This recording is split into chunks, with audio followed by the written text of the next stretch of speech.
So mga tol, 2 linggo na nga lang pumahigit, mapapalaban na po si former Unified Super Bantamweight World Champion Marlon Tapales sa bansang Japan, kalaban ng former World Champion Japanese na si Yukimori Uguni, ang boksingerong nakalaban ni Casimero na nauwi po sa tabla. So sa latest post nga po ni Marlon Tapales mga tol sa kanyang social media account, sinabi po niyang halos 100% na umano ang kanyang kondisyon. Naka 10 round sparring nga din daw siya kay former world title challenger Raymart Gaballo at kay Rodex Piala. So malapit na nga po ang laban na yan mga tol. Sana maipanalo po yan ni Tapales dahil nito lang nagdaang linggo natalo po si Donare.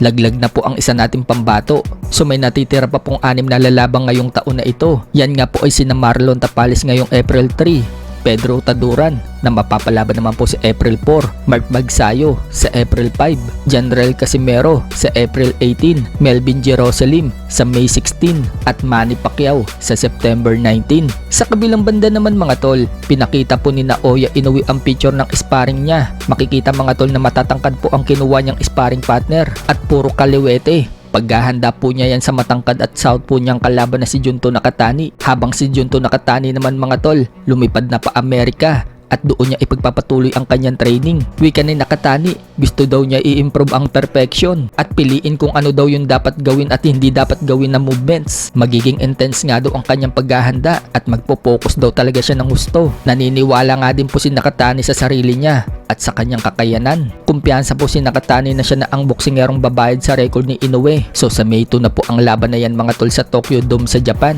Si Nakatani na kaya ang boksingerong tatalo kay Inoue o magagaya lang si Nakatani sa mga pinataob ni Inoue? Ano sa tingin nyo mga tol? Sa ibang banda naman mga tol, bago pa man maikasa ang laban ni General Casimero versus Luis Neri na magaganap na ngayong April 18 sa Kyrgyzstan. Dati na nga po silang muntik maglaban taong 2023, subalit hindi lang po natuloy. So yung taong 2023 buwan ng August, nagbanta nga po itong si Casimero kay Luis Neri. Sinabi niya noon na pagre-retiruin o mano niya itong si Luis Neri. Marami na nga daw siyang pinagretiro ng mga boksingero. Ano ba gusto nyo nating mangyari kay Luis Neri, ha? Paparetire na natin yan. Paparetire. Ang dami na natin pinaparetire, ha? Sinang-ayunan din po ni Casimero mga tol ang sinabi ng PAN. Nalilipad daw ang ulo ni Luis Neri. Wika ni Casimero, matik daw yan. 8 letters and 2 words. Ibig sabihin, easy work lang daw itong si Luis Neri sa kanya. Lipad na naman ang ulo ni Neri.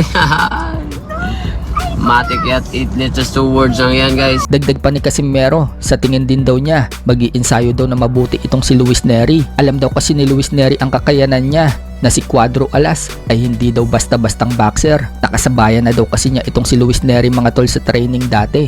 I think guys, magtitingning na mabuti si Luis Neri ngayon kasi alam niya naman ni Luis Neri yung kakayahan ko.